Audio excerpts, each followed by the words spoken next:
ሰላም ውዴ ቻናሌ ቤተሰቦች እንዴት ናችሁ? እኔ ደህና ነኝ። እንደምን ከረማችሁ? አንድ ነገር ልንገራችሁ፣ አይቻልም የምንለው ሁሉ ይቻላል። ግን ካልጀመርነው ካልሞከርነው በውጭው እንደማንችል ነው የምናውቀው። ከሞከርነው ግን መቼም ቢሆን እንችላለን። አያችሁ፣ እኔ ብዙውን ጊዜ ራሴን ፀጉሬን መስራት አልችልም ነበረ። ለከስተመሮቼ ብቻ ነው የምሰራው፣ ምክንያቱም ጊዜም የለኝም። ግን አሁን ግዴታ መስራት ስላለብኝ የራሴን ነገር ሰርቼ በራሴ ላይ ማሳየት ስላለብኝ ቻይና ላይ ኮፒራይት እንዳይመጣብኝ እንዲያድግልኝ ነገ ሞኒታይዝ እንዲሆንልኝ ዛሬ ዋጋ ከፍዬ የምሰራው ስራ ለነገ ፍሬ ነው እና የማይቻል ነገር የለም። ሁሉም ነገር ይቻላል። ሎሚ ስኩል ለኔ ትምህርት ቤት ብቻ አይደለም ህይወቴንም ነው የቀየረኝ። በጣም ብዙ ነገር ያገኘሁበት ነው። የክፉ ቀኔ ነው።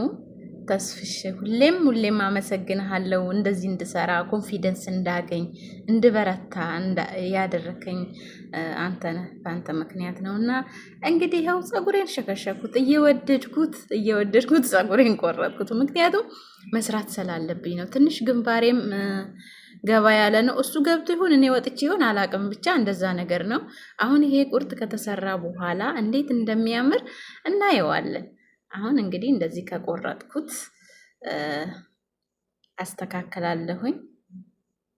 ለሰው ላይ ሲሆን ግን በጣም እችላለሁ። እኔ ላይ ትንሽ ከበደኝ። ያው በሚቀጥለው ደግሞ ጥሩ እንደምሰራ አምናለሁኝ። ፋሚሊዎቼ፣ ውዶቼ፣ ፍቅሮቼ በጣም ነው የምወዳችሁ። በጣም አመሰግናለሁ። ይሄን ቪዲዮ ለምትመለከቱ ሁሉ ማለት ነው።